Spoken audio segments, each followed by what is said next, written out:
They support the nuclear deal, which you support as well. 100% support the nuclear deal. So you support negotiating with a nation that says "Mark bad America, death upon America." You're comfortable negotiating with a country that hates us. I'm sorry. Who do we negotiate? We only negotiate with countries that love us? Is that how negotiations work? Have you heard of the phrase diplomacy? Hey guys, welcome back. Hey everyone, welcome back to the channel. Before we dive into the details, drop a comment and let me know where you're tuning in from. Don't forget to hit that like button if you're here for sharp political breakdowns, and make sure you're subscribed so you don't miss the next one. All right, let's unpack this. Today, I came across a debate between PBD and Reza Aslan about Iran, and let me tell you, this one is wild.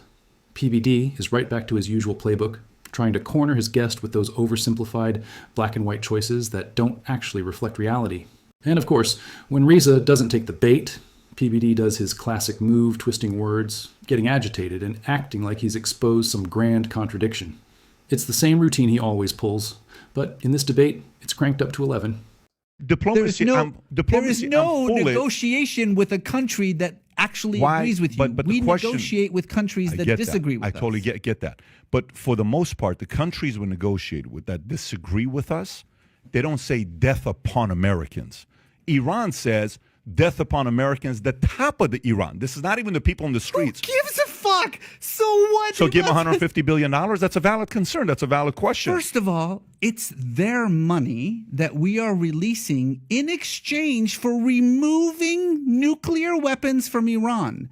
How do you suggest we remove nuclear weapons from Iran, Patrick? Okay, I have ideas for you. I can give it to you. Not to remove nuclear weapons. First of all, do you believe no matter whether we give them the money or not, they're not going to continue working on nuclear weapons? They literally didn't.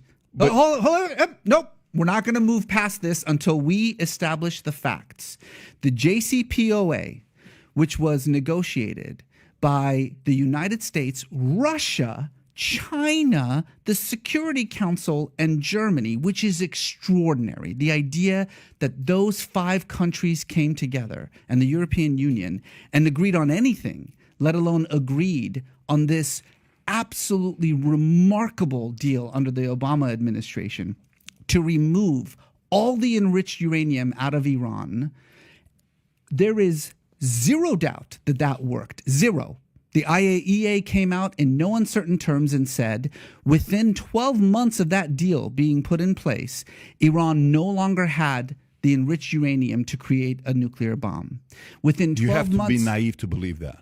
Okay. You have to be, right. but fair enough. Let's buy into the naivete and move forward. Okay, let's just say you're right. Let's say you're right. Let's not believe the people on the ground who are actually monitoring the nuclear plants. To believe somebody that believes in the values that they do, yes, I don't believe that. But let me go to the next one and ask you the question. Let me go to the next one and ask you the question. What's the alternative? Let me go back to the next one and ask you the question. Okay. Your father was right about Khomeini. Fair? Yeah, absolutely. Your father was right. So do you think Iran, and I know this is going to be hard for you to answer this question, don't go Mossadegh. I'm purely talking Shah and the advancements we were making under Shah versus what happened to Iran under Khomeini, okay? If we had a choice between the two, this is not you can't say, well, I would choose this. I wouldn't choose either. If you had a choice between how Iran was during Shah's era versus Khomeini, which would you choose? Neither. I knew you were going to say that, but you can't say neither. Fuck that. You cannot say neither. How do you mean neither? How can you say neither? Be honest. I'm being serious with you. You may literally have this idea about the Shah's age that is in your imagination. I do not have an idea about Shah's age. You don't remember the thousands of people that he slaughtered on the street, the tens of thousands of people who would disappear into education camps. We replaced one murderous regime with another murderous regime, and it's stupid to say which one would you prefer. It's naive for you to say what you just said. You said since you've left Iran in 79 till today, Adam asked you a question. When's the last time you visited? You said 2005, before I became famous. You didn't use the word famous, but before I became known in a marketplace. Okay, you haven't gone back since. Under Shah, you could go back. This is not about saying one did it right or one did it wrong. Is your question which is more beneficial to me or which is better for Iran? It's by the way, the Shah was more beneficial to the people. You're saying Khomeini is more beneficial to the people. Fuck no, that's not what I said. So PBD is getting all worked up here, trying to force Aslan into this weird pick your favorite Iranian dictator game. When Asen says he wouldn't choose either the Shah or Kini, PBD just loses it. You can't say neither, be honest. But here's what's really happening. PBD is putting words in Asen's mouth that he never said. Asen never claimed the current regime was better. He literally said, we replaced one murderous regime with another murderous regime. That's pretty clear, right? Then PBD does this thing where he's like, so you're saying the Shah was more beneficial to the people? And Elon's like, no, that's not what I said. Classic move. Twist someone's words, then argue against the thing they never said. In my view, this is straight out of the playbook we see all the time now. When someone won't give you the soundbite you want, just keep pushing until you can claim they said something they didn't. PBD is basically doing the so you're saying thing, where you rephrase someone's nuanced position into something extreme they never actually said. The personal stuff about not visiting Iran since 2005, that's just deflection. Can't win on the facts about the nuclear deal. So let's make it about whether someone's Iranian enough or whatever. It's weak. Honestly, Alan's sitting there trying to have an actual conversation about complex geopolitics, and PBD is just trying to get him to say dictator good or dictator bad, like it's a Twitter poll. I'm asking I literally said what to is you, more beneficial? You can't say neither, though. You are telling me which murderous regime would you prefer? The murderous regime of the Shah or the murderous regime of the Ayatollah? You cannot be that naive, though. You cannot be that naive. Listen, if you take it from that route, the Reza Shah Pahlavi, okay, and Iran, where they were, which, by the way, for me, an imperialist model. Are you a Pahlavist? I'm not an imperialist. My model would be more what we have in America. What I'm asking you, a simple question you can't answer. During Khomeini, millions of people died from other countries. Other innocent people died because of Khomeini's policies and his regime. This is not Reza Pahlavi's other people died because of his regime.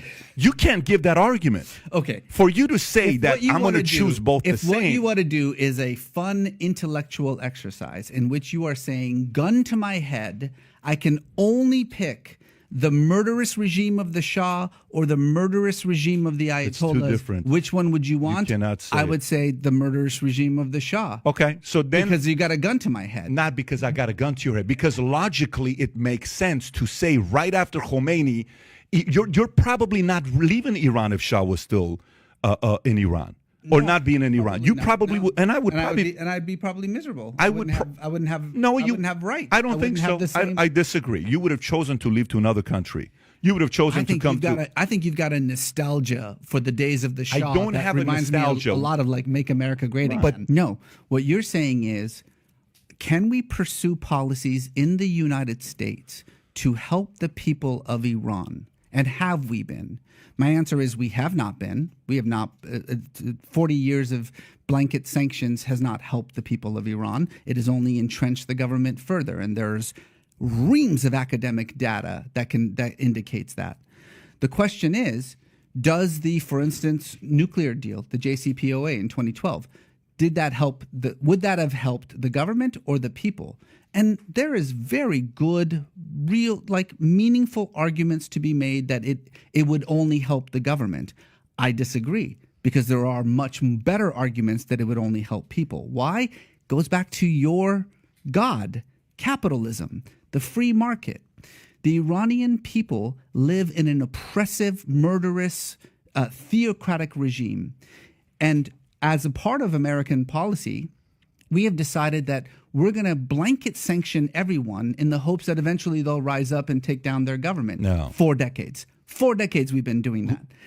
Now, instead, the argument of the JCPOA was very simple.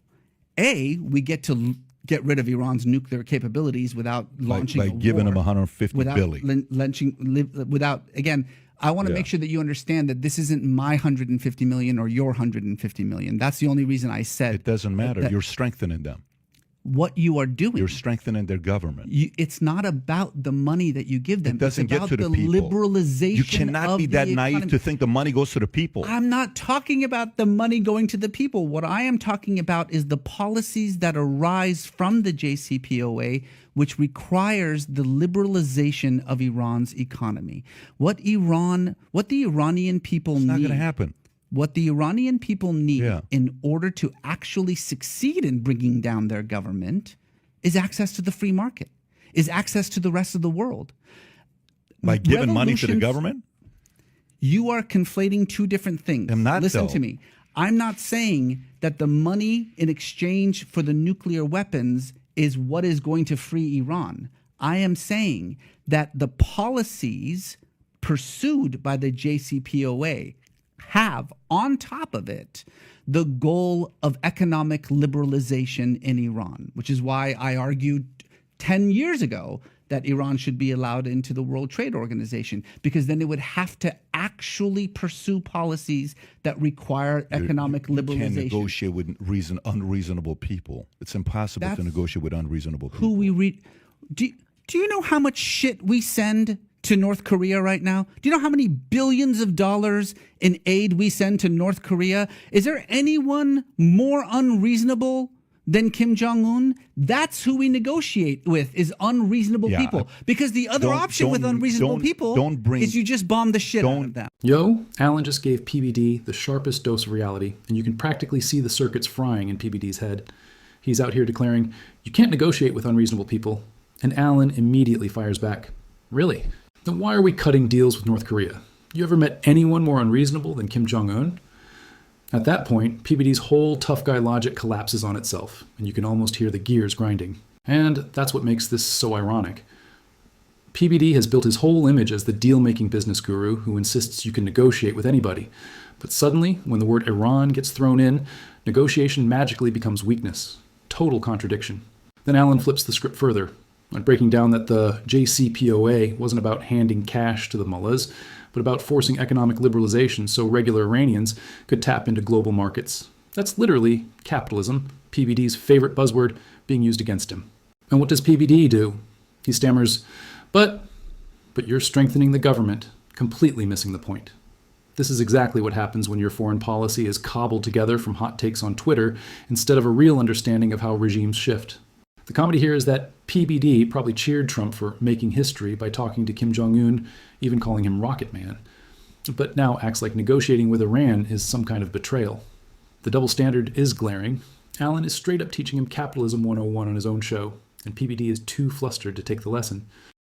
Don't put, I know you're a hardcore capitalist. As a capitalist yourself, don't confuse the two, okay, with a Judeo-Christian nation that we're talking about here. I'm not talking about North Korea here. I'm talking specifically to Iran. If you go back and you think about during the Shah era, when that place is safe, everybody around them felt safe. Nobody around Iran feels safe right now. Nobody in Iran felt safe in the Shah's Of course era. they did. Of course, it's called Maybe great power. you and your family did. Yours did as well. What are you talking about? Your example is the perfect one. The moment Shah left, your dad as a communist left. What are you talking about? My father didn't feel safe in then why Iran. didn't he leave under the Shah? Why did he leave right? Khomeini came in. You realize how much hypocrisy there is for that. There's contradiction to that. But let me. A lot of the things that I understood about you, I never honestly thought that you were going to sit here and actually defend the fucking Shah. Are you kidding me? You're defending Khomeini. You're defending Iran. You're defending all the people that died. Have I defended Khomeini? You chose 50-50. Hold on. Has anyone here actually heard me indirectly defend Khomeini? You are. Indirectly you are. When I asked you between the Shah and the Khomeini, you said it's neither. What are you talking? You're saying Khomeini and Shah are the same? You have to be naive to say that. I didn't say they were the same. What I said was, but your family, to be fair, they're both murderous regime. Oh, wow. PBD is back at it again with the same tired routine. He's literally putting words in Alan's mouth that were never spoken. Alan was crystal clear. I didn't say they were the same. I said they were both murderous. Simple, direct, impossible to misinterpret. And yet, somehow PBD spins that into, you're defending the Shah, you're defending Iran. Like, what? Where did that even come from? This is PBD's signature move. Take a nuanced answer, twist it into an extreme position, then attack the straw man he just invented. And here's the kicker.